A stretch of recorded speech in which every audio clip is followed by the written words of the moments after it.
Okay, so this is number 18 from your problem set. It says you're conducting a test of homogeneity from the claim that the two populations have the same proportions of the following two characteristics. Here's the sample data. Use 0.05 significance level. So you see we have a matrix here, not lists, but a matrix.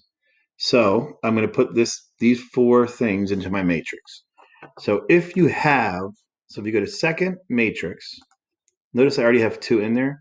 You can either edit the ones that are in there, that should be fine, or you can just reset your calculator, which you said you already know how to do. So that's going to be 7 all RAM reset. And then I'm going to go back to matrix. So I'm going to go over to edit. The edit menu, I'm going to edit matrix A. It's 2 by 2. So I have 2 rows and 2 columns.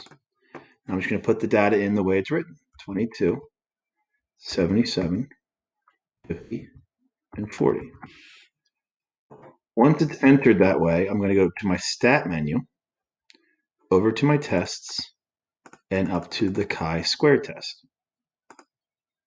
My observed is coming from matrix A. It's going to put the expected values into matrix B. Okay, I don't have to put anything into matrix B. It should just be empty, right? It should be empty.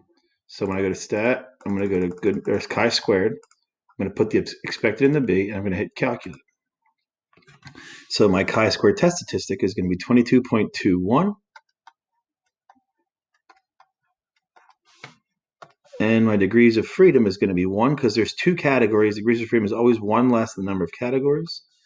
And my p-value is 2.44 times 10 to the negative 6, or basically 0.000002, or we could just say 0.